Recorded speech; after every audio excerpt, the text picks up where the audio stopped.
Estamos aqui reunidos em nome de Jesus para mais uma vez estudarmos o livro de Apocalipse, que é um livro que contém uma bem-aventurança para quem o faz.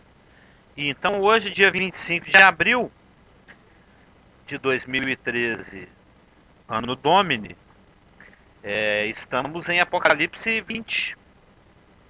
Apocalipse 20 narra os eventos que vão acontecer após Jesus Cristo ter colocado seus pés aqui na terra, logo após o final da tribulação daqueles dias, conforme nós já lemos lá em Mateus 24, 29, se não me engano. Mateus 24, acho que é quase certeza que é o 29.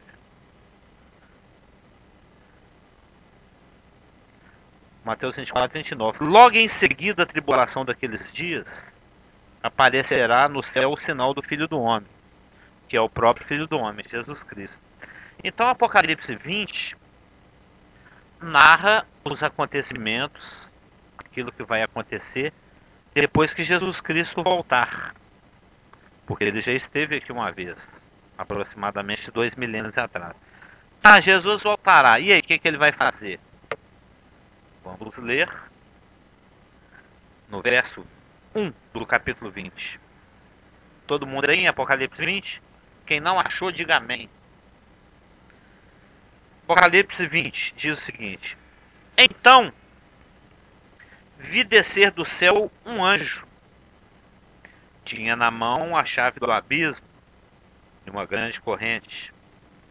Ele segurou o dragão, a antiga serpente, que é o diabo, Satanás, e o prendeu por 1000 anos. Lançou-o no abismo, fechou-o e pôs selo sobre ele, para que não mais enganasse as nações, até se completarem os 1000 anos. Depois disso, é necessário que ele seja solto pouco tempo. Vi também tronos, e nestes sentaram-se aqueles aos quais foi dada a autoridade de julgar. Vi ainda as almas dos decapitados por causa do testemunho de Jesus, bem como por causa da palavra de Deus, tantos quantos não adoraram a besta, nem tampouco a sua imagem, e não receberam a marca na fronte e na mão, e viveram e reinaram com Cristo durante 1000 anos. Os restantes dos mortos não reviveram, até que se completassem os 1000 anos. Esta é a primeira ressurreição. Bem-aventurado e santo é aquele que tem parte na primeira ressurreição. Sobre esses, a segunda morte, que é o lago de fogo, não tem autoridade. Pelo contrário, serão sacerdotes de Deus e de Cristo e reinarão com ele os 1000 anos. Então, os irmãos, aqui é a única passagem de toda a Bíblia que fala da duração do milênio. Nesse período de 1000 anos, que é conhecida como Kília, que vem de quilo, que é a palavra grega aqui, Kília, que é conhecido como reino milenar, milênio, Kília. Nesse período futuro ainda, né, lá depois da tribulação de 1000 anos, centenas, dezenas e dezenas e dezenas e dezenas e dezenas e dezenas, centenas. Inclusive, quando terminarmos o estudo de Apocalipse, isso daqui a alguns meses ainda, né, nós vamos estudar especificamente o milênio. Você que nos acompanha, você tem interesse em escatologia, em profecia, nos eventos futuros e últimos, nos acompanhe. E aí nós vamos entrar realmente detalhadamente na questão do milênio. Por hora, o faremos de en passant. Nós vamos dar algumas pequenas pinceladas nessa doutrina escatológica. Mas nesse período de 1000 anos, que ainda é futuro, centenas de profecias serão cumpridas. Os irmãos se lembram, para quem está estudando lá na rua Arceburgo, 242, todos os domingos às 9 horas da manhã, Para quem está acompanhando o estudo de Daniel, nós sabemos pela profecia das 70 semanas que está em Daniel 9, de 24 a 27, que Deus estabeleceu um período de tempo dentro do qual ele pretende realizar 6 obras divinas, né? Uma delas é selar a visão e a profecia. Selar tem o significado de aqui não se acrescenta mais nada. Isso aqui é o fim das coisas, né? É imexível, como diria aquele ministro. Tem um ministro brasileiro aí que falou imexível alguns anos atrás. Não sei se você lembra, o ministro do Trabalho. Acho que era do governo Sarney. Se não era do governo do Itamar. Benefícios, exatamente. Benefícios trabalhistas. Eu nem lembro o nome desse ministro, não, mas ele cunhou essa expressão, acabou que ela se tornou popular. Né? Mas não existe, essa palavra não existe, não. É um neologismo, né? Agora existe.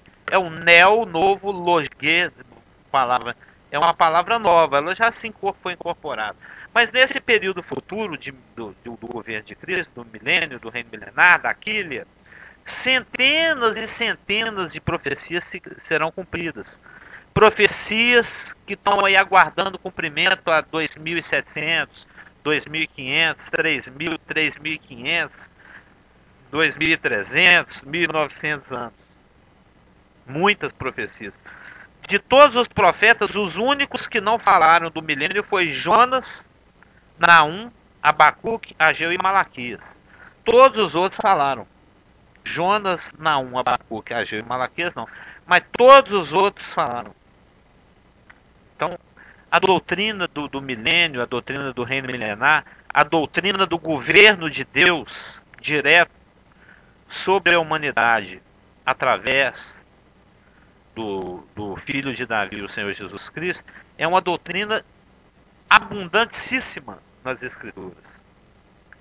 E o cumprimento dessas profecias, né, na instalação e no transcorrer do milênio, é aquilo que Daniel 9:24 chama de selar a visão e a profecia, ou seja, quando tudo aquilo que está aguardando o cumprimento, todos os pactos feitos com Abraão, com Isaac, com Jacó, com Davi, com Jeremias, com Moisés, esse monte de promessas, esse monte de coisas que são prometidas, porque o judeu, nós vamos ver isso desde aquela época, inclusive quando Jesus veio na primeira vinda, essa sensação, essa expectativa, essa ansiedade pelo estabelecimento do reino era uma coisa muito madura.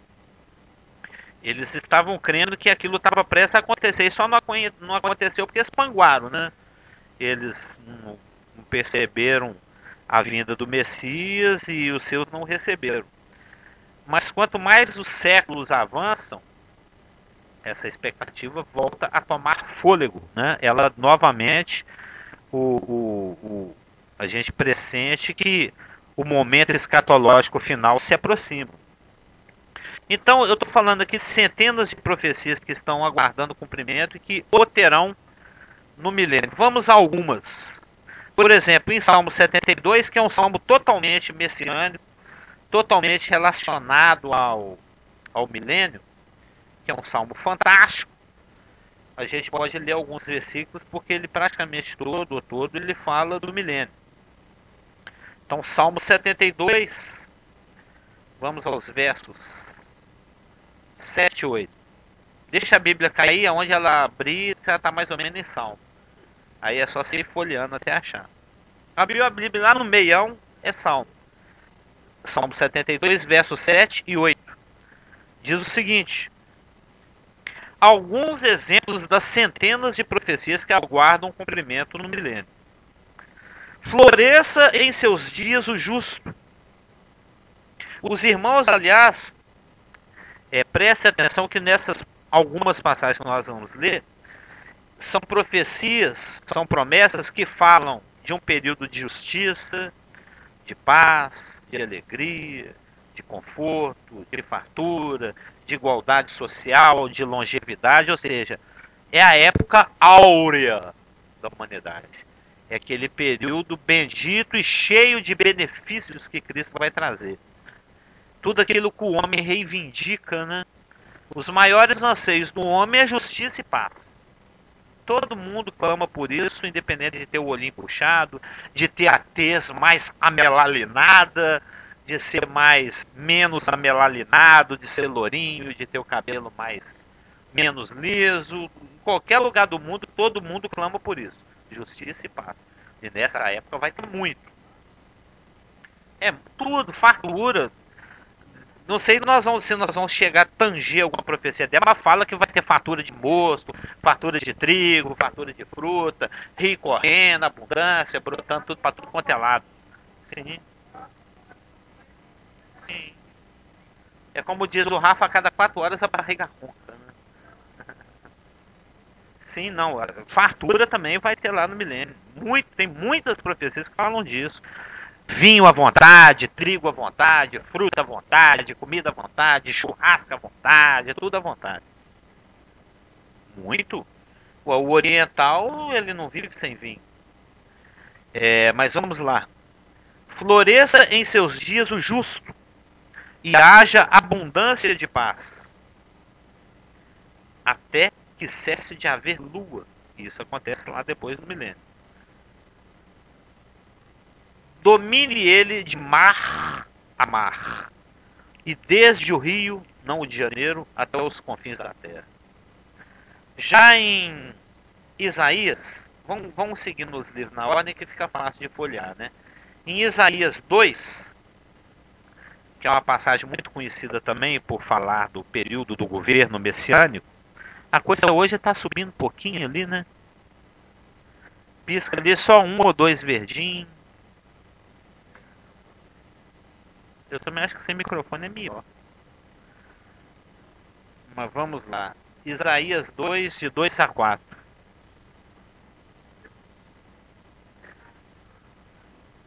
Nos últimos dias acontecerá, tá vendo? Sempre chega lá no laranja, no rosa. Fala, ó. Olha. Acho que o microfone tá mais melhor. Então vamos lá. Isaías 2. Isaías 2.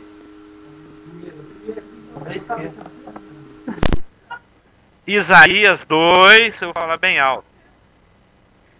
De 2 a 4, diz o seguinte: nos últimos dias acontecerá que o monte, e monte é reino, né? Que o monte da casa do Senhor será estabelecido no cume dos montes.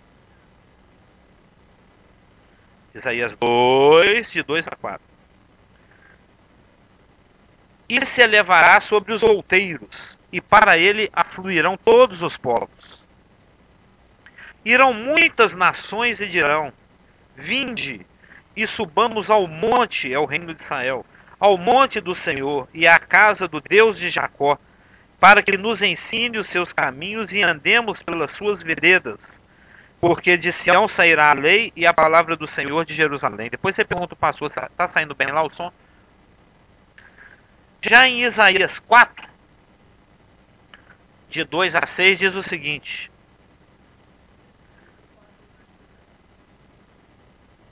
ele julgará entre os povos e corrigirá muitas nações. Estas converterão as suas espadas em relhas de arados e as suas lanças em podadeiras. Uma nação não levantará a espada contra outra nação, nem aprenderão mais a guerra. 1000 anos sem guerra, hein? Eu já li uma vez um comentário, recorde.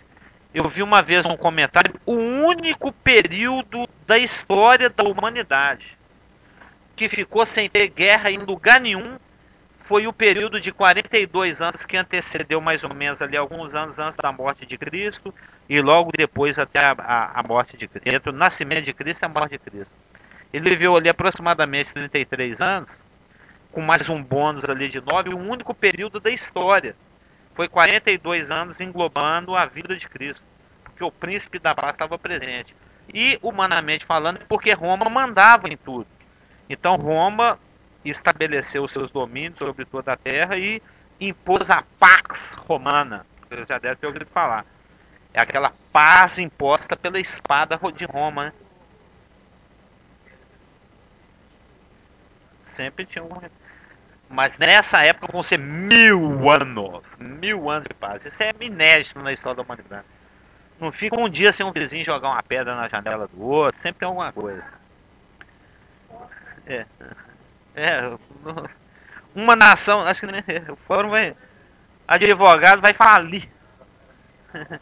É uma profissão em extinção, né? Fadada à extinção.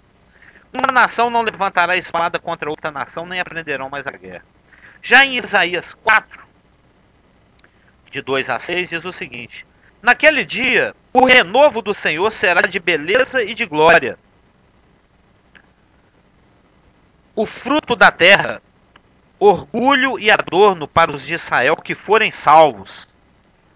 Será que os restantes de Sião e os que ficarem em Jerusalém serão chamados santos, todos os que estão inscritos em Jerusalém para a vida.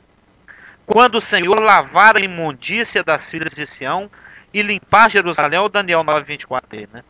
E limpar Jerusalém da culpa do sangue do meio dela, com o espírito de justiça e com o espírito purificador. Criará o Senhor sobre todo o monte de Sião e sobre todas as suas assembleias uma nuvem de dia e fumaça e resplendor de fogo chamejante de noite. É a Shekinah, né? Porque sobre toda a glória se estenderá um cordel e um pavilhão, os quais serão para sombra contra o calor de dia e para refúgio e esconderijo contra a tempestade e a chuva. Se os irmãos pularem mais um pouquinho em Isaías 11, nas nossas versões, porque no original não existe maiúsculo, nem no hebraico nem no grego. É uma interpretação que acertou. É uma interpretação. É uma interpretação dos tradutores que dessa vez acertou, que tem hora que eles erram. Deixa eu falar. Nosso assunto não é pneumatologia. Mas é Isaías 11. Tipo, o espírito milita contra cá. Mas em Isaías 11, 4.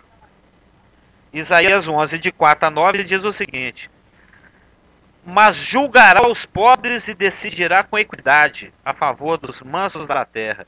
Ferirá a terra com a vara da sua boca, e com o sopro dos seus lábios matará o perverso. A justiça será o cinto dos seus lombos, e a fidelidade o cinto dos seus rins. O lobo habitará com o cordeiro, e o leopardo se deitará junto ao cabrito.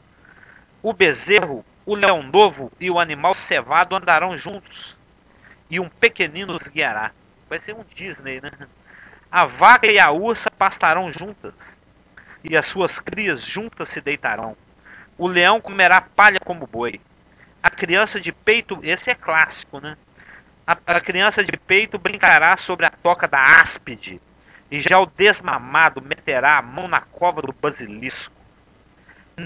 Esse aqui na minha opinião, é o versículo que resume o milênio. Isso são variações de snakes, serpentes. A cobra, cobrinho, cobrão. É um tipinho de cobra também.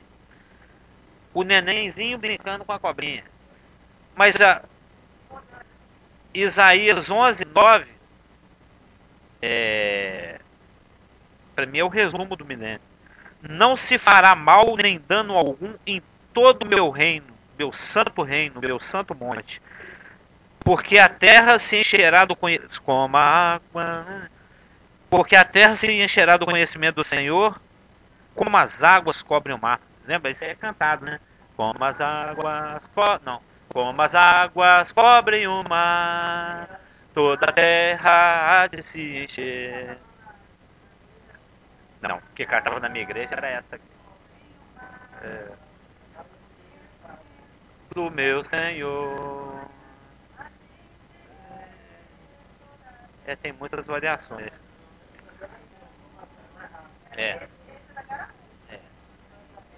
Essa era pro culto das senhoras, né? É mais lento. Esse pessoal que usa a Bíblia geriátrica da letra grande e tal. Mas vamos lá. E verso 10. Naquele dia recorrerão as nações à raiz de Jessé, que está posta por estandarte dos povos, e a glória lhe será morada. Aí, se os irmãos pularem mais alguns capítulos, lá no 35 de Isaías, de 1 a 10, fala o seguinte: o deserto e a terra se alegrarão, o ermo exultará e florescerá como narciso, florescerá abundantemente, jubilará de alegria e exultará. Isaías 35, de 1 a 10.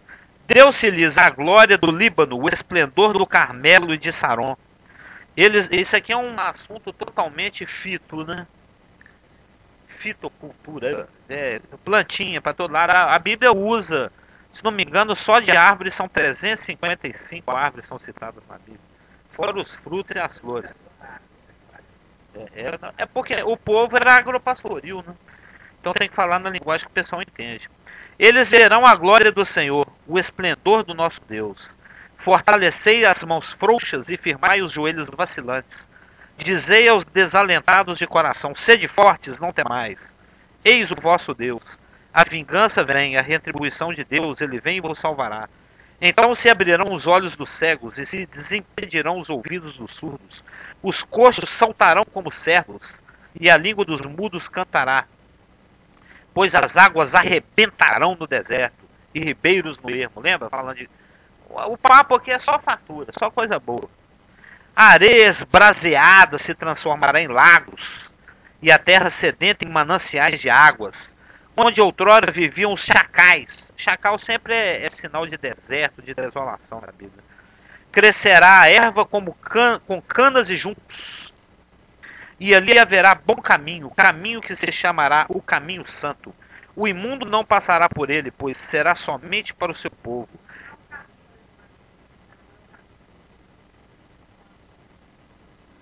Sim, título messiânico. Ele é o farol, o estandarte, o guia, o que orienta, né? Outrora viviam cidadãos mesmo. Pois será... Oi? Será somente para o seu povo. Quem quer que por ele caminhe não errará, nem mesmo louco.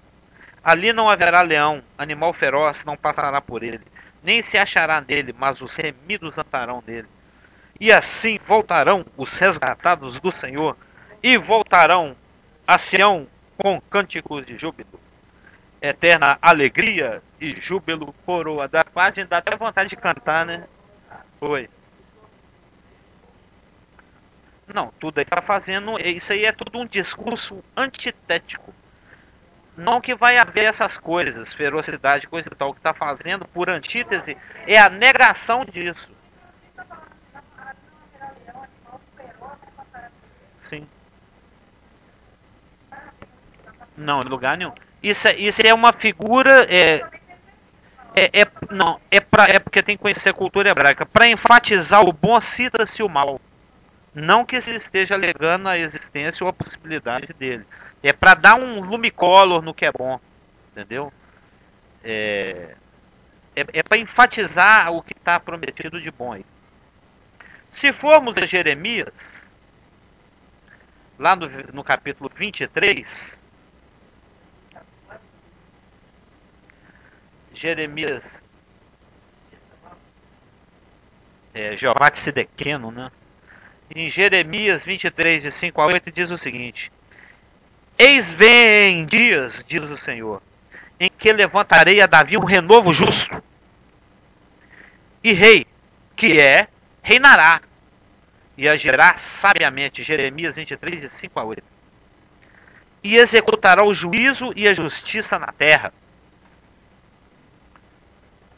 Lê aqui, vou olhando para a câmera, né? Senão eu fico meio que de costas. Nos seus dias Judá será salvo, e Israel habitará seguro. Será este o seu nome, com que será chamado: Senhor, justiça nossa.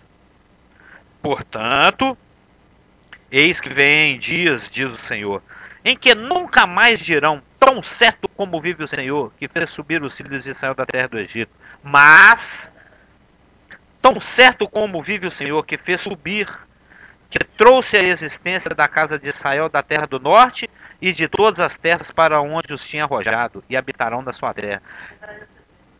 Também. Porque lá dentro do milênio, ele não fala assim, o Deus que tirou Israel do Egito é o Deus que buscou o israelita do planeta inteiro.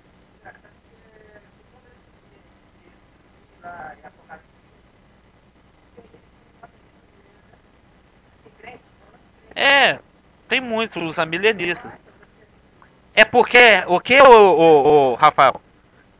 Eles não recortam bem a palavra da verdade. Eles são obreiros envergonhados. Procura apresentar-te a Deus aprovado como obreiro que não tem que se envergonhar, que recorta bem a palavra da verdade. Ele está usando uma linguagem de quem trabalha com lona e remenda tenda, o que é? Uma linguagem de costureiro, vamos dizer assim, né? A profissão de Paulo, você já vê esse pessoal que fica nas esquinas emendando guarda-chuva? O Paulo remendava a tenda. E de vez em quando ele recebia encomenda de uma. Ele comprava as lonas, costurava e fazia a tenda. Isso para não ter que depender de ninguém, para não escandalizar o evangelho. Esse cara aí prega para ganhar dinheiro. Ninguém podia falar isso de Paulo, ele não recebia centavo de ninguém. Eu faço meu. Sim.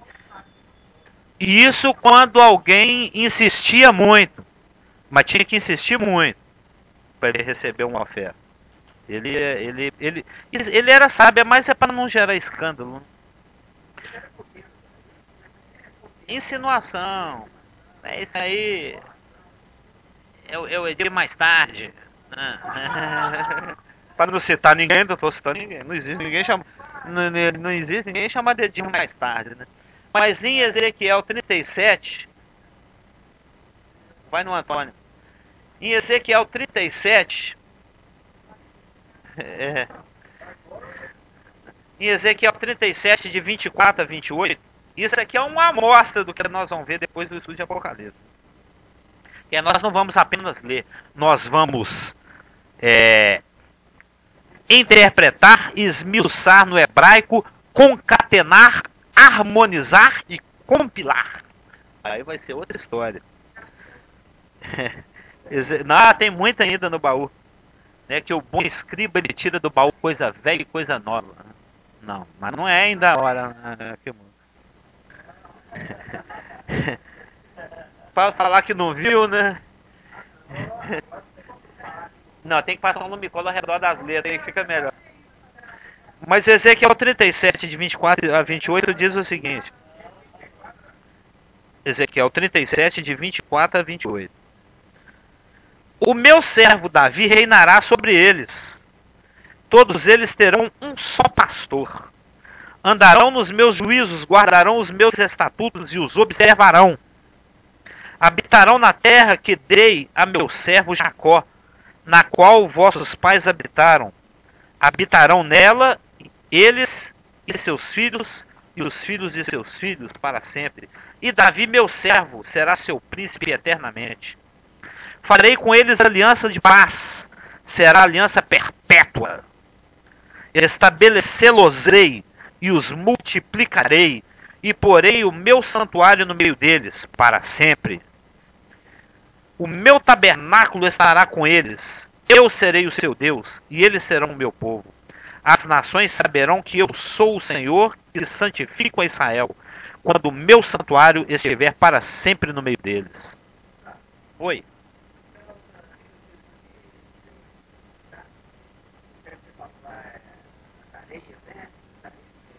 Esbraseado. Isaías 35, uma dessas. Chacais.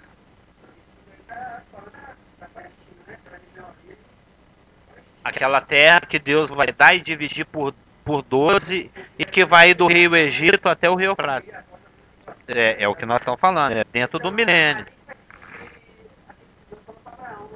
Sim, exatamente.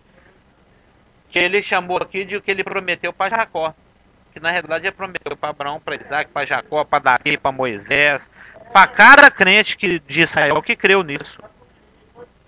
Foi o que a gente falou, o pacto abraâmico, o pacto davídico, o pacto palestínico, o novo pacto. Tudo. Tudo que está pendurado de profecia, de promessa, de pacto, vai convergir. Não, todo o planeta. Todo. Sim. Todo o planeta andarão na sua luz. Ele vai ser farol e baluarte para todo mundo. Porque esse é o plano de Deus. O plano A. Originalíssimo. Em ti serão benditas todas as famílias da terra. O plano de Deus, ao desdobrar o cumprimento de Gênesis 3,15, foi centralizar na família gerada, na família de Abraão, a nação de Israel, a veiculação para acessar todos os outros povos. Porque o objetivo de Deus não é só Israel. O objetivo de Deus é toda a descendência de Adão. Mas ele precisava de um agente, de um veículo, e isso passa por Israel. Ele pegou Abraão para dessa família abençoar todas as outras famílias. Quando a gente estuda pacto, nós vemos que ali tem a descendência e o descendente. Tem a descendência estelar, a descendência arenosa e tem o descendente com O maiúsculo, um artigo gigante. As nações, o Cristo, as nações, o Cristo, Israel, as nações e a igreja. Tudo tem embutido ali. Tudo. Não tem bênção sem Abraão. É o Cristo. E em Cristo a igreja. Como não dará tempo de vermos hoje. Eu estou estudando, está sendo fantástico.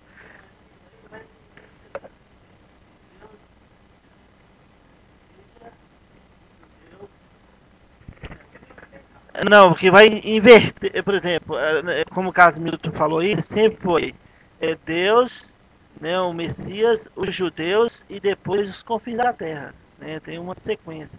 Mas no milênio isso vai inverter, porque a igreja vai se tornar esposa do Messias, então vai ser Deus, Jesus Cristo com a igreja, e assim os judeus e os confins da terra.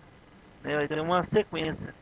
Até mesmo nós teremos um lugar de privilégio, até mesmo em cima, na frente dos judeus anterior, os santos do Velho Testamento. A igreja é Jesus Cristo. A igreja é Deus. O fato é esse, a igreja é Deus. Porque quando você lê em Romanos, eu estou até estudando isso esses dias, em Romanos 16:20, fala que Deus em breve vai esmagar Satanás sob os vossos pés. Está falando da igreja. Então ele mentiu em Gênesis 3,15, falando quando viria um descendente que esmagaria a cabeça de Satanás. É porque a igreja pisar a cabeça de Satanás ou Jesus Cristo é a mesma coisa. Porque a igreja é Jesus Cristo. A igreja é uma com Jesus Cristo, assim como a esposa é uma com o marido. Aquele que se une ao Senhor se torna uma só carne com ele. Por isso que quando a gente... acho que vai dar tempo, nós estivemos estudando no programa de ressurreições, se der tempo hoje ainda. O programa de ressurreições é Cristo, os santos do Velho Testamento, os santos de todas as idades e da tribulação e os perdidos. A igreja nem conta, porque a ressurreição da igreja é um complemento da ressurreição de Cristo, porque a igreja é Cristo, ela é um com ele. É um programa totalmente independente.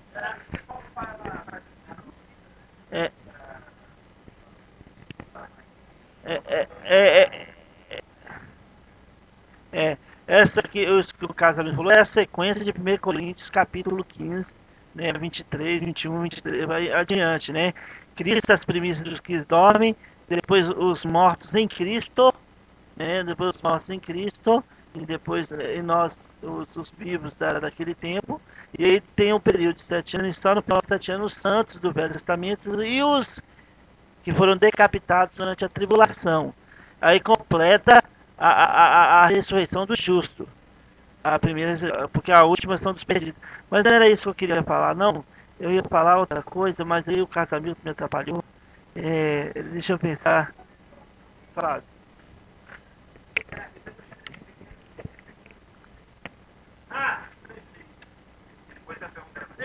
Ô, Carlos.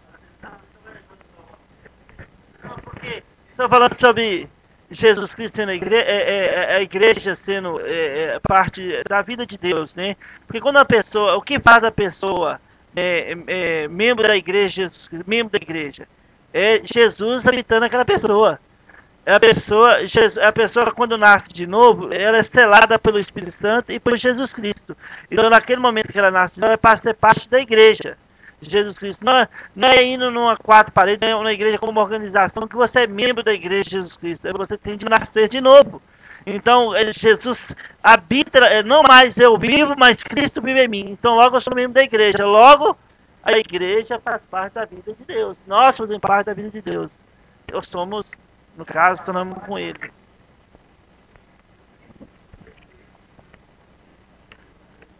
A cabeça e o corpo, né? Ô Carlos, a minha pergunta é a seguinte: você estava falando ali que nada vai acontecer sem o Abraão, no sentido das bênçãos, né?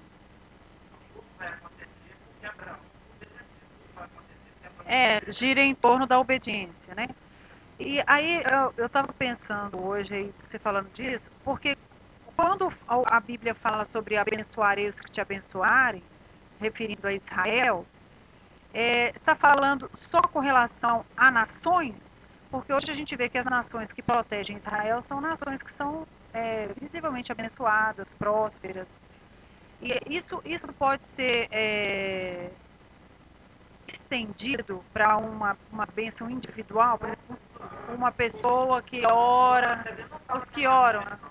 Ah, tá. Não, porque eu tava. Ah, tá. Não, sabe por quê? Porque a gente tinha falado na semana passada sobre tratar que antes da vinda de Cristo, da primeira vinda, lá no nascimento dele, sempre tratava com relação à liderança, né? Aí depois passou ao tratamento individual. Aí foi por isso que eu estava pensando, porque o tratamento individual, então aquele indivíduo também, que tem um amor e um zelo em orar por Israel, porque hoje não tem promessa para a igreja de prosperidade. Mas aquele que zela em oração e protege Israel, pode ter essa prosperidade. Então, assim, que muitas vezes, não dessa doutrina da prosperidade que eu estou falando, mas eu estou falando assim dessa extensão, dessa bênção. Isso pode ser pensado assim?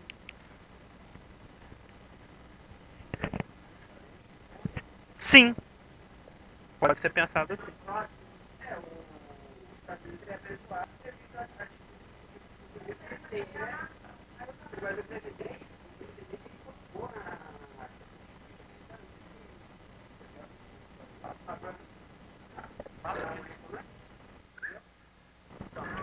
Abraão ali com ele como indivíduo, mas ele como indivíduo líder da nação.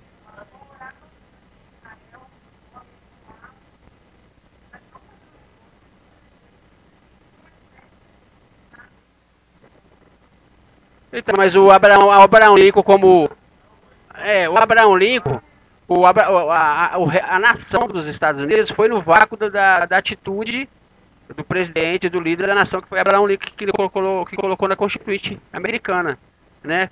Na Constituição, que eles estão com Israel em qualquer situação, vamos dizer assim, né?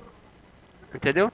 E aí se estendeu a nação foi no vácuo, entendeu? A atitude de um indivíduo. As únicas nações do planeta que vota com Israel é a Inglaterra e Estados Unidos só. E os Estados Unidos só vota com Israel porque a Inglaterra vota com Israel. Mesmo assim, nos últimos tempos, os Estados Unidos tem pisado na mola em algumas áreas com Israel. E como muitos americanos falam, eles vão colher essa, né? Amém. Amém. Porque a vertente profética é essa. Os Estados Unidos têm que cair para a Europa subir. Porque o príncipe romano, ele vem da Europa, claro. Não, que a queda dos Estados Unidos é inexorável. Isso é fato. Não existe profecia com relação aos Estados Unidos, nem a esses últimos 1900 anos, que a profecia pula da primeira vinda para a tribulação. Nós vamos estudar isso lá em Daniel, capítulo 9, na rua Arceburgo, 242, se não me engano, no próximo domingo agora. Mas seguindo a vertente profético-escatológica milenária, nós podemos ver em Daniel 7, que nós já estudamos lá na rua Arceburgo 242, nos domingos. Em Daniel 7, no verso 14, por exemplo, diz o seguinte: foi-lhe dado domínio e glória e o reino para que os povos, nações e homens... Viu aí? Meio que te respondeu, né? Povos, nações... Daniel 7,14. Para que os povos, nações e homens de todas as línguas o servissem. O seu domínio é domínio eterno, que não passará, e o seu reino jamais será destruído.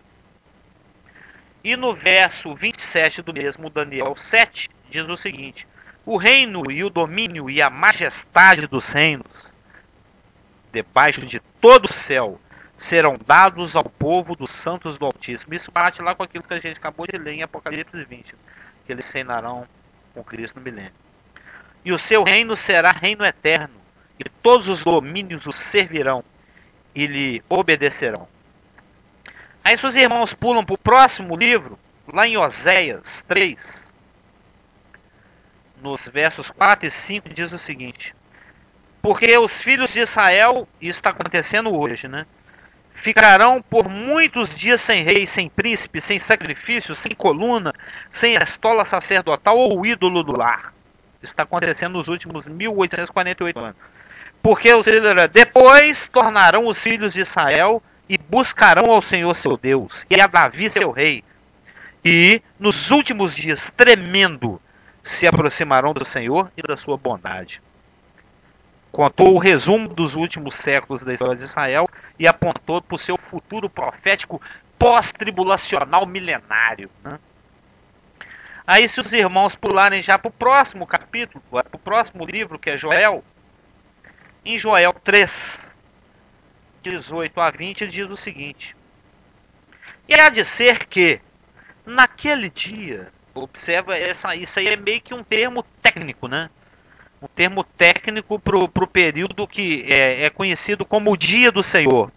O que é o Dia do Senhor? O Dia do Senhor é aquele período que começa no momento que o anticristo se assenta dentro do Kadosh, Kadoshem, até o momento que o último átomo passa da presença do Senhor, lá no final do milênio, quando se estabelece quando o último neutrino, né, passa diante, não é nem neutro, é neutrino, que é uma subpartícula, né, diante do nariz de Deus, lá para estabelecer o trono branco. Ou seja, o dia do Senhor compreende a segunda metade da tribulação, que é a grande tribulação, e o milênio.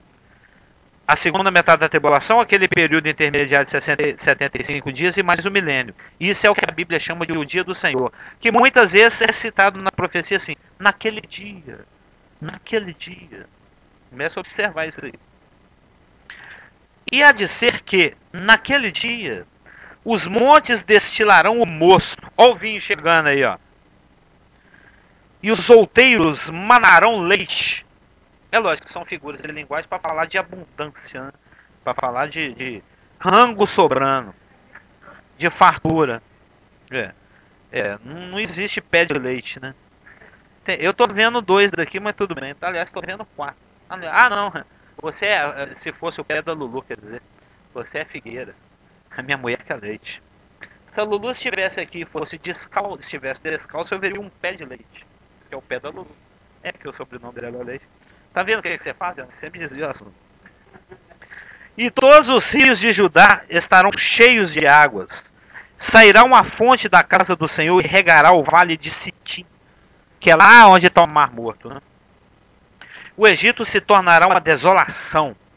E Edom, né, o epíteto da inimizade, né, se tornará um deserto abandonado, por causa da violência que fizeram aos filhos de Judá, em cuja terra derramaram sangue inocente. Judá, porém, será habitada para sempre, e Jerusalém de geração em geração. Olha o Daniel 9:24. Eu expiarei o sangue no que não foram expiados, porque o Senhor habitará em Sião. Sempre. E se pular mais um... Não, o conjunto profético escatológico que aponta por milênio, ele é harmônico. Fica como que se repetindo. E o judeu aí, milhares de anos esperando isso, né? Já era para estar desfrutando disso há 1013 anos.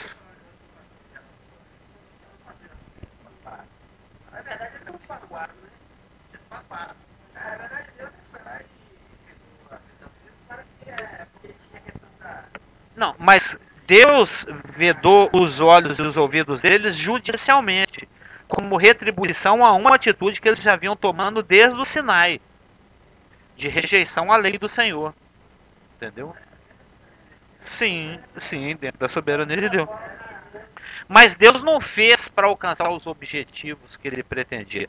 Deus fez a priori e a princípio como resposta à incredulidade deles. Porque quando você não crê, você neutraliza a sua pregação. Aquilo que Deus tem para fazer no seu meio. Que serviu também para ajudar na questão da rejeição. Deus sempre mata 1000 coelhos com uma cajadada. Ele não mata 2. Foi diferente então com relação quando Deus endureceu o coração de Faraó. Porque Deus tinha algo onde ele queria chegar. Então ele foi com um propósito específico. Mas sempre que Deus toma uma medida judicial, seja para disciplina ou seja para juízo direto, é uma resposta à incredulidade. Sempre. Sim. Sempre que Deus age judicialmente, é como uma resposta retributiva à incredulidade. Cristo só começou a falar em parábolas e começou a montar o plano B porque Israel o já havia rejeitado. Ele fez tudo o que tinha que fazer, mostrou todas as credenciais possíveis e eles falaram assim, é o poder do capeta isso aí. Ele está falando pelo principal dos demônios, do Beelzebul. Porque era tão incontornável o fato do poder, o poder era tão inquestionável, tão assim óbvio, que eles tiveram que atribuir esse poder a uma outra entidade, para não reconhecer que era de Deus. Aí foi, então agora chega. Você está chamando meu pai de demônio? Agora eu vou começar a conversar com outras ovelhas. Vocês ficam aí que eu vou conversar com outras ovelhas que não são desse aprisco. E para vocês eu vou falar em parábola. Quem entendeu, entendeu. Quem não entendeu, não entendeu. E tinha parábola que os fariseus entendiam e ficava morrendo de raiva. Porque tem passagem que fala assim, eles entenderam que estava falando para eles. Sim. A pedra que os construtores rejeitaram, essa se tornou a principal de esquina. Claro. E eles sabiam que estavam matando Deus. Eles sabiam disso. João fala a respeito. Mas sempre que Deus se atribui é por incredulidade. Por exemplo, Jonas apresentou a mensagem a Nínive. Se não houvesse acolhida de fé, eles teriam sido retribuídos com juízo. Mas eles responderam com fé. E o juízo foi postergado, foi preterido. Foi jogado 300 anos para frente. Sim. Muitas vezes o juízo estava chegando e o profeta avisava. Acreditou, revoga. Não acreditou, vem. Mas Deus não mandou porque ele queria mandar. Ele mandou porque já era uma resposta à incredulidade.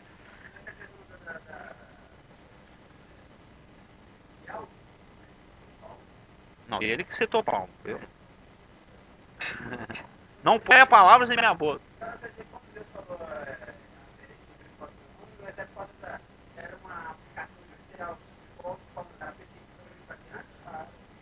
Também. Não, mas ele estava matando mais uma vez 1000 coelhos com a cajadada. Porque tem uma passagem que nós lemos recentemente, não foi quando ele está discursando por rei Agripa, ele fala que havia sido escolhido desde antes dele estar no ventre da mãe dele. Igual Jeremias, igual qualquer um. Os que Deus escolhe, ele escolhe antes do Big Bang lá, antes do universo existir. Antes de qualquer coisa. Entendeu? É antes do princípio, antes de qualquer coisa tenha acontecido. O Satanás nem foi criado, falou, vou escolher o Rafael. O Rafael é meu. Esse aí ninguém pega. É meu, marrei. É marrei não, como é que é? Quando você fala uma coisa assim que é o seu primeiro, ninguém pega. Como é que é? É sério, hein? Sim. Não, antes da criação de qualquer coisa. Antes dos tempos eternos, predestinados. Desde a fundação do mundo, desde antes da fundação do mundo, antes da criação dos anjos, antes da criação de qualquer coisa. Não existia nenhum neutrino, nenhum átomo, nada. Isso são decretos, isso aí já é um outro estudo muito maravilhoso, né? Que é da eleição e da preterição. Mas os irmãos... o estudo da soberania de Deus. Mas se os irmãos pular mais um livro aí em Amós, todos os contextos desses profetas falam a respeito da bem-aventurança milenária, né? Estou só pensando alguns aqui. Que nós vamos chegar lá. Não, Miqueias eu nem vou falar, que Miqueias é repetição de Isaías 2, né? Eu não tem muitas que não vão ser citadas. Mas em Amós, eu só escolhi algumas que tentando abranger todos os aspectos. O aspecto culinário, o aspecto judicial, o aspecto geográfico, o aspecto topográfico, todos os aspectos. Naquele dia, Amós 9:11, levantarei o tabernáculo caído de Davi, repararei as suas brechas, e levantando-o das suas ruínas, restaurá-lo-ei, como fora nos dias da antiguidade. Ou seja, Deus restaurando a monarquia davídica na pessoa de Jesus Cristo, que é um descendente de Davi. Aí lá em Obadias, nós estamos seguindo aí, Osé, Joel, Amós, Obadias. Obadias é Judas. Foi o primeiro livro do Velho Testamento a ser escrito, hein? Obadias. O primeiro livro dos profetas. Antigão. Esse aqui era peão de obra. Obadias significa servo. O cara era orelha seca quando Deus chamou ele. Pô, que bênção. Mas em Obadias 17 diz o seguinte: mas no monte de Sião haverá livramento. O monte será santo, e os da casa de Jacó possuirão as suas herdades. Aí é só lendo todo o livrinho pequeno, vale a pena ler ele inteiro. Oséias, Joel, Amós, Obadias, Jonas, Miqueias 4. 1. Mas nos últimos dias acontecerá que o monte da casa do Senhor estará estabelecido no cume dos montes, e se elevará sobre os outeiros, e para ele afluirão os povos. Oséias, Joel, Amós, Obadias, Jonas, Miqueias, Naum se pula, Sofonias. 4:1. Em Sofonias, que se pula Naum e Abacuque, não falam do milênio. Lembra? Falei que Jonas, Naum, Abacuque, Ageu e Malaquias não falam do milênio. Em Sofonias, que significa Deus protege, 3, 14 e 15, diz o seguinte: canta, ó filha de Sião, rejubila, ó Israel, regozija-te e de todo o coração exulta. Noma que ênfase, hein?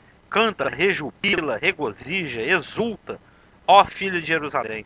O Senhor afastou as sentenças que eram contra ti e lançou fora o teu inimigo. O rei de Israel, o Senhor, está no meio de ti. Tu já não verás mal algum. Senhor Deus está no meio de ti. Lá, lá, lá, lá, Senhor Deus. Sim. A melhor... Devia proibir música desse pessoal que faz sucesso no Hit Parade Gospel e cantar só versículo. Só versículo. Cabra assim de Fernandinho, Fernandão, Mariazinha, Mariazona, só... Como era nos primeiros tempos de comunidade. Volta de mim, 1985. 1986. Canta na Globo. Faz pacto com os espíritas da Globo. Tá tudo misturado. É Laodiceia mesmo. É Laodiceia. E, pra fechar, e Zacarias 14. Zacarias 14, o Zacarias tem um monte, né?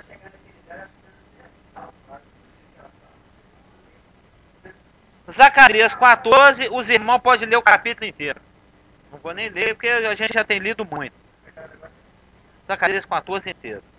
Então, o João, o apóstolo João, o exilado na ilha de Patmos, né, o que sofria pelo testemunho da palavra do Senhor, quando ele fala o que ele escreveu aqui, que nós lemos em Apocalipse 20, de 1 a 6, e ele apenas cita o milênio, ele faz assim, vocês observaram que ele foi bem sumário na citação do milênio. João não se ocupa com os detalhes do milênio, mas apenas com o fato, existe o milênio, e a duração, 1000 anos. Por quê? Porque o caráter do reinado de Cristo para a Terra está totalmente descrito em muitas passagens do Velho Testamento. Não somente essas parcas passagens aqui, umas 15 ou 12 que nós lemos, mas em centenas e centenas e centenas e centenas. Então o João, ele não vai gastar o verbo dele com a coisa que já está para lá de dita e explicada de todos os ângulos possíveis. Ele só enfatiza o fato e a duração. Vai acontecer um período de adoração, exatamente. Isso nunca foi dito em lugar nenhum da Bíblia. A duração do governo de Cristo. Aqui se determina a duração, 1000 anos. João passa por cima de todos os detalhes e nos leva direto à conclusão, que nunca foi falado no Velho Testamento. Como é que o milênio fecha? Com a rebelião final, que nós ainda vamos estudar. Então, oi. Não, pode, agora eu vou começar outro tópico.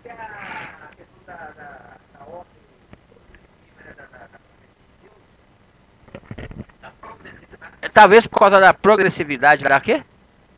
Da revelação de Deus, é que João dá essa conclusão, porque tinham coisas para acontecer entre essas coisas que a gente leu no Velho Testamento que não tinham acontecido ainda, e que esse era o momento exato para Deus revelar para alguém, que no caso é João, né? Aí a conclusão foi dada para ele. Então. Download. Tá dando um nozinho final, arrematando, concordando, harmonizando com tudo que já foi dito. E algumas vezes acrescentando alguns detalhes, e são muitos detalhes que também não haviam sido ditos. Apocalipse, ele harmoniza, ele é meio que um grid, ele harmoniza tudo que vem sendo falado aí, que dizem que a Bíblia levou aí de 1450 a.C. até 90 depois, ele levou 1540 anos para escrever, aproximadamente. Então tudo que vinha sendo falado nos últimos 1500 anos está sendo fechado aqui, é o epílogo. É o epílogo. Ele harmoniza e acrescenta, e fecha, e encerra, e conclui, né? Ele consuma.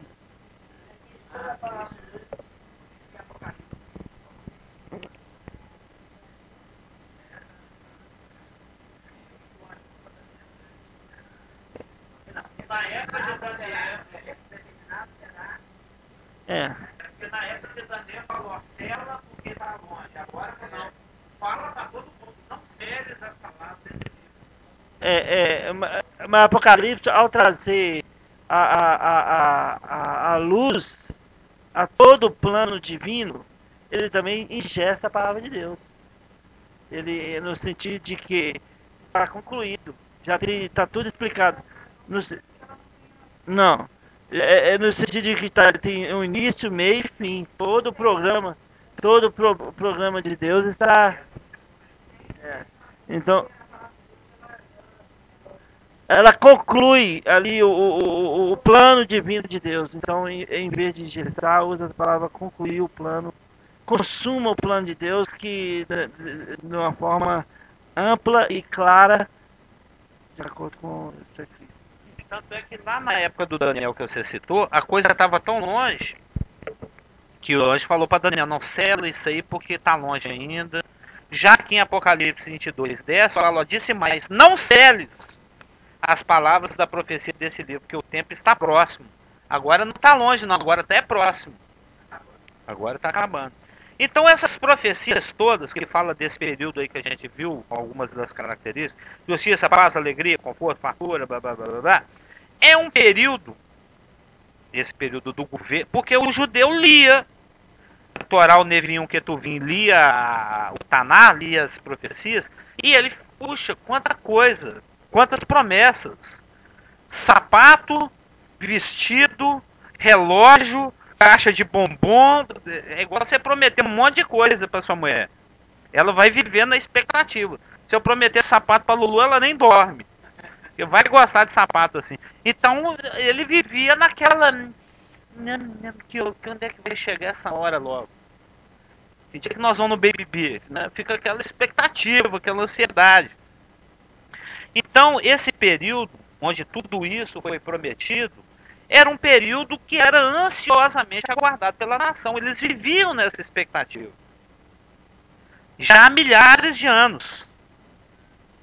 Né? E essa ansiedade, agora que vocês estão tendo essa luz, vocês vão ler esse texto com outros olhos, vocês podem observar isso pela própria forma como o povo e os discípulos se dirigiam a Jesus Cristo.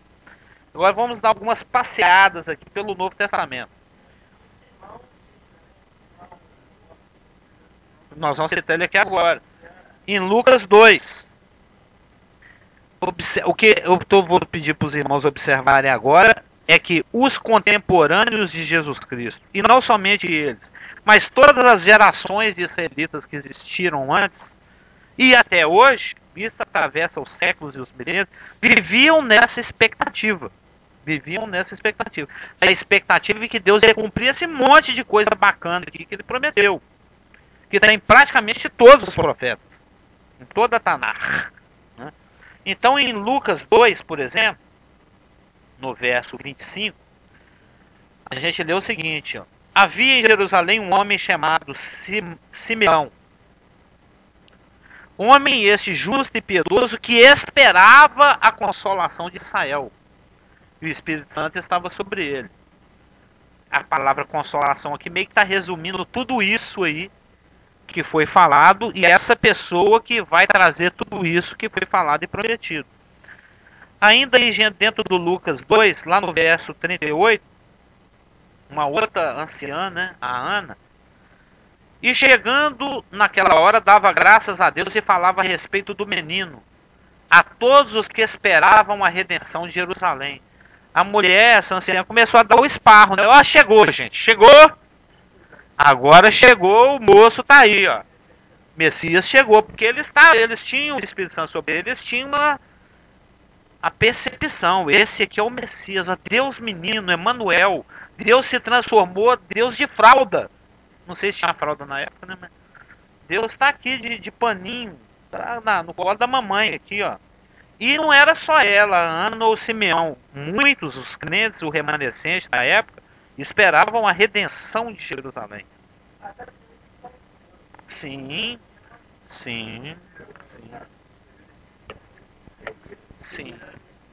Só tem uma forma de discernir a palavra de Deus, é pelo Espírito Santo.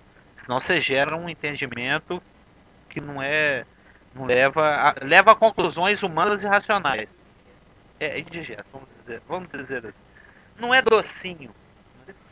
Mas em Lucas 17, vamos passeando aí dentro do Lucas. Né? Lucas 17.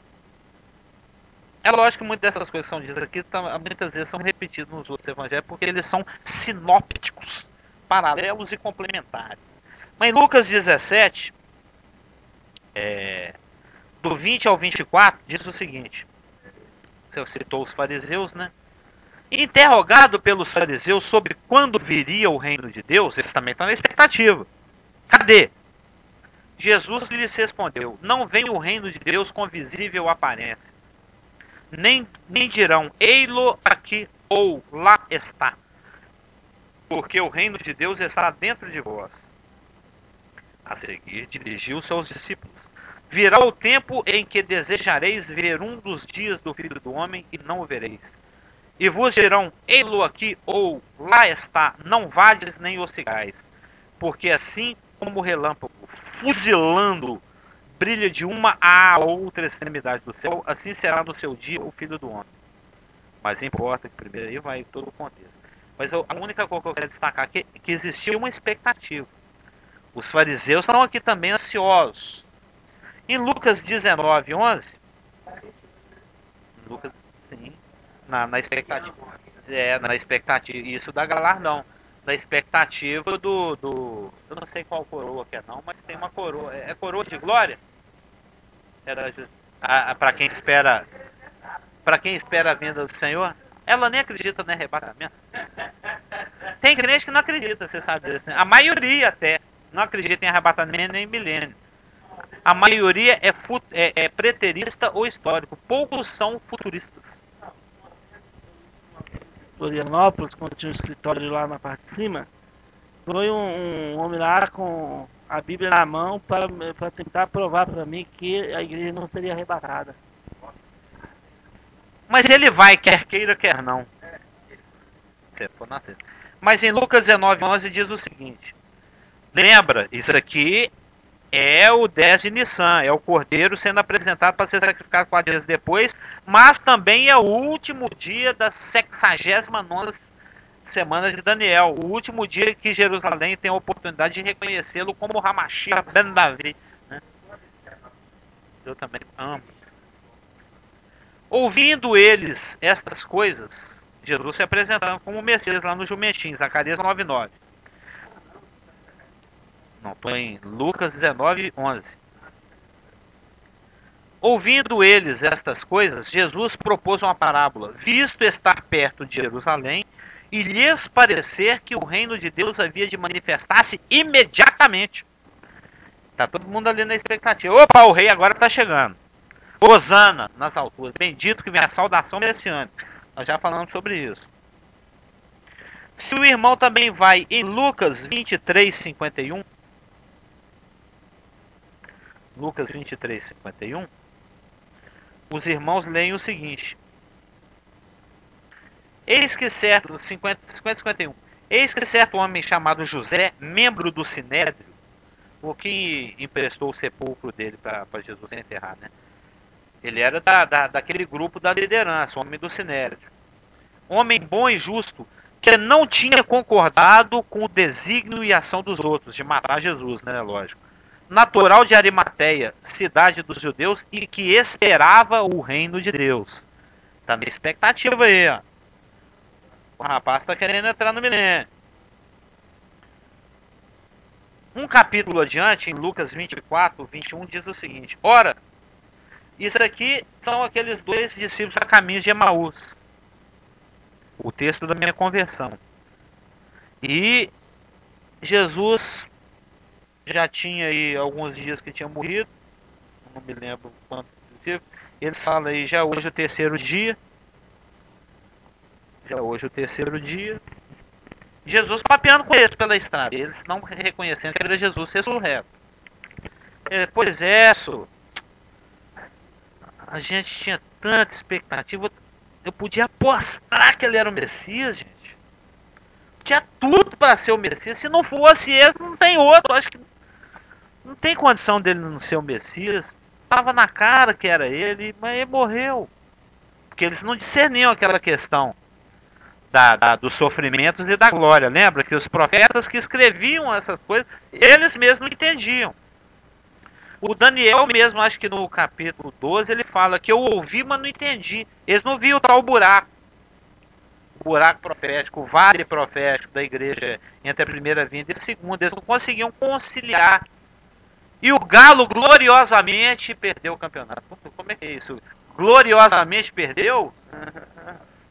Como é que ele pode estar tão fracassadamente bem sucedido? É uma coisa meio contraditória. Ele em glória sofrendo, sangrando majestosamente. Não tinha como harmonizar isso na cabeça do profeta. Eles ficavam estudando para tentar entender, porque eles não sabiam que um evento era separado do outro por quase 2000 anos. Mas Deus sabia o que estava fazendo. Na progressividade, isso um dia chegaria à sua conclusão. Mas cada geração tem que contar com a revelação que tinha. Hoje nós temos toda a revelação. Hoje nós estamos numa época fantástica.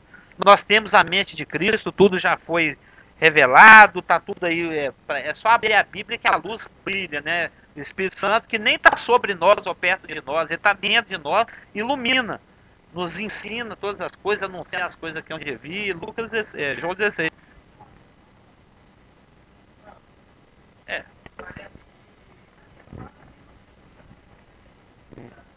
Pois é, não, essa é a chave da vida com Deus. Imagina Davi, no Salmo 51, ele falando assim: eu não retira de mim teu espírito.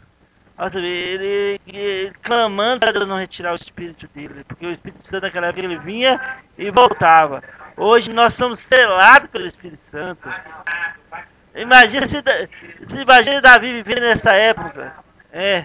O Espírito Santo vinha e voltava com propósito. Agora imagina Davi vivendo nessa época, né? Ele estaria vivendo. Mas lá no milênio ele vai desfrutar disso, que o Espírito Santo vai ser derramado sobre toda a carne, dando cumprimento a Joel 2, que é uma profecia escatológica milenária também. Mas então esses dois rapazes aqui, a caminho de Emaús, eles estão no seguinte diálogo com Jesus. Pois é, senhor. Pois é. Do 19 aí, ó. Porque Jesus fala assim: o que vocês estão conversando? Você não sabe onde você está? Que planeta você veio? Que planeta que você veio? Porque Jerusalém só fala isso. Aí Jesus dá uma de Miguel, né? Isso o quê? Foi assim: o que aconteceu com Jesus, verso 19. O Nazareno, varão profeta, poderoso em obras e palavras diante de Deus e de todo o povo. E como os principais sacerdotes e as nossas autoridades entregaram para ser condenado à morte e o crucificaram. Aí o verso que eu quero. Ora, nós esperávamos que fosse ele quem havia de redimir a Israel.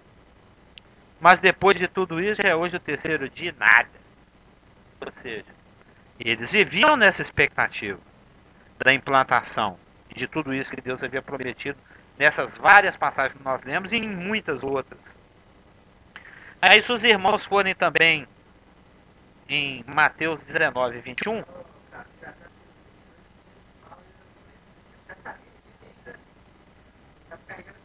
Sim.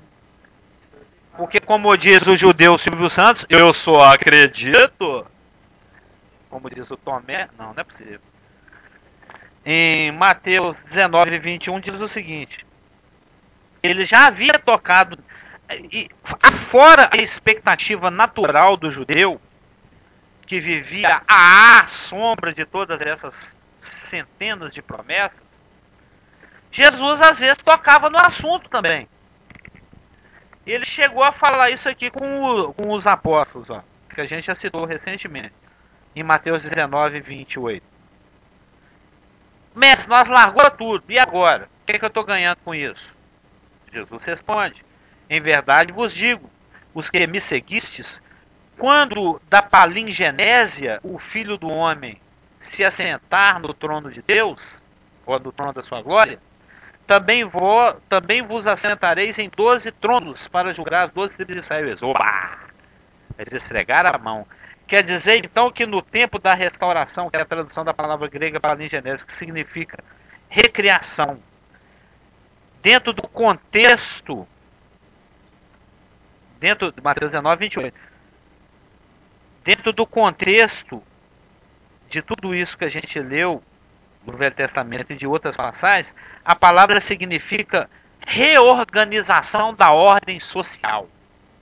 A palavra palingenésia, que foi traduzida aqui por regeneração, ele está falando assim: olha, quando eu ajeitar essa bagunça, quando eu reorganizar a sociedade, quando eu colocar aquilo que tem que estar em cima, não embaixo como está, e o que está embaixo que deveria estar em cima, que está em cima, quando eu organizar essa bagunça toda, vocês vão participar da minha glória. Vocês vão sentar em 12 tronos, igual eu vou sentar também. E isso vai acontecer no milênio. Nós acabamos de ler isso aqui em Apocalipse 20. E vi tronos, e neles se assentaram aqueles aos quais foi prometido e que tem o direito de sentar lá. Esses 12 aqui. Só aí esse cara, oba! Chegou chegou aí a mãe de um lá e falou assim: ô Jesus, já que nós estamos de boa, né? Nós estamos aí na boquinha, já que nós vamos participar desse negócio aí, será que tem jeito? Que ela era mãe de 2 filhos, Tiago e João. Será que tem jeito de pôr o João do lado direito e o Tiago do lado esquerdo? Porque o ser humano não é satisfeito. Já não basta participar do governo do Messias. Você falou aí, tem jeito dos meus 2 ser melhor do que os outros 10? Colocar um na direita ou na esquerda? Para, né? Que senão vai que tirar foto. O 10º, o 9º e o 10º lá não aparece, aparece lá no fundo. Aí Jesus fala: olha, vocês estão pedindo uma coisa que não é da minha alçada. Isso aí é o pai que escolhe. Ele sabe até a cor do guardanapo que vai estar na mesa na frente do Geraldo Gordo na hora que ele for enxugar aquela gotinha de vinho israelense colhido das melhores videiras de Benjamim, na hora que ele for dar uma engolidinha no pedaço do lombo de cordeiro. Isso é meu pai que fala. Quem vai quem é que vai tem até um cara que cuida dessas coisas de festa, como é que chama? Pois é, Deus é que é o chefe do cerimonial. Deus é que é o chefe do cerimonial. Isso aí eu não mando não. Mas vocês, já que vocês estão me fazendo pedido, em vez de dar isso para vocês, eu vou dar outra coisa. Vocês vão beber do cálice que eu vou beber, o cálice do sofrimento. E Tiago foi o primeiro a ser imolado. O Herodes mandou passar. E o João penou até o fim da vida dele. Ele não foi imolado, mas como no mundo tereis aflições, e todos que quiserem viver piedosamente a Cristo, em Cristo.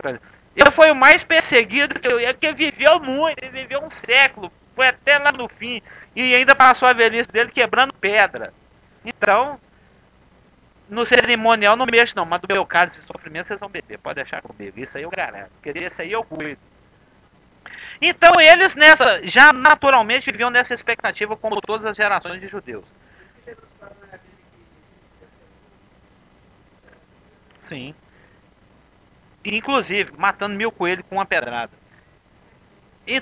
Então, quando chega Jesus, além de já viver nessa expectativa, e ainda fala umas coisas dessas para os apóstolos, os discípulos, eles viviam na expectativa. Então, quando Cristo ressuscita e anda 40 dias com eles não falavam de outro assunto. E aí, será que tem jeito de arranjar um barraco ali mais na parte norte, na zona sul de Jerusalém? Não me joga lá no subúrbio, não. Tá? Tentando, só falava desse assunto. Porque quando Jesus vai se despedir lá no Monte das Oliveiras, no 40º dia pós-ressurreição, qual que é o assunto que está na cabeça deles? Olha lá em Atos 1. Né? Ou seja, durante 40 dias o Senhor ressurreto, isso é uma notinha da Bíblia do Carlos Field aqui, do Jesus ressurreto, esteve instruindo os apóstolos. Mas um ponto foi deixado intacto. Isso é, quando que ele vai restaurar o reino de Israel? Algo que já estava profetizado, esperado, ele mesmo já tinha tocado no assunto. O Senhor não repreendeu os discípulos por causa dessa pergunta, porque ela era válida. Só que ele deu uma resposta de acordo com a agenda de Deus. Que eles fazem a seguinte pergunta. Jesus está lá, o pé já estava 3 centímetros do chão, já estava começando a levantar já. Já tô acendendo, já estou indo pro céu. Tchau, gente, aí. Até daqui 2000 anos. Né? E eles, a pergunta deles. Então os que estavam reunidos lhe perguntaram: Senhor, porque ele havia falado o seguinte, no 40º dia depois da ressurreição, ele falou: gente, fique em Jerusalém. Fique em Jerusalém, porque eu vou cumprir aquilo que eu prometi no dia da última ceia. Né? No rango do aposento alto lá, na noite da Páscoa. Na véspera da morte dele. Ele havia profetizado e prometido a vinda do Espírito Santo sobre eles. Então vocês não vai para longe não, fica por aqui mesmo. E ele falou isso com 500, hein? 380 desviou, só ficou 120 lá. Que é o que a gente vê aqui no 1,15. No dia de Pentecostes só tinha 120, era para ter 500 lá. No dia da inauguração da igreja. E ele fala: vocês não vão muito para longe não, fica por aqui mesmo.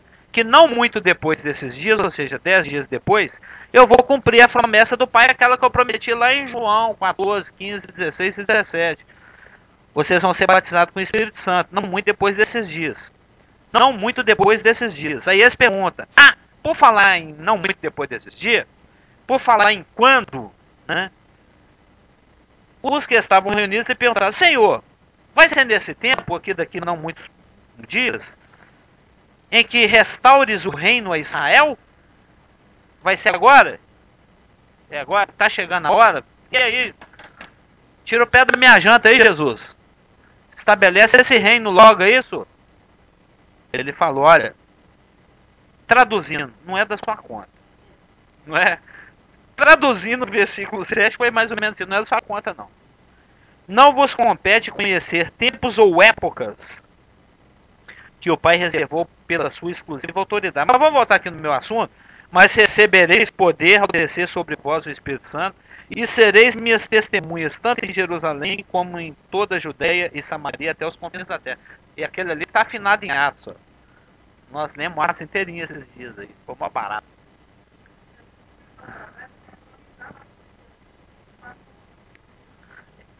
Eu estou abrindo outro programa. Eu estou abrindo o plano B. Não é que esquece do plano A, não, mas ele vai demorar um pouquinho, gente. Morre daqui 2000 anos, eu ressuscito vocês, a gente conversa. Mais ou menos por aí. Eu acho que já passou 5 minutos. Deixa eu ver. Era 18, passou 9. Mas é assim, ela já avisa a placa de 5 minutos quando falta 10.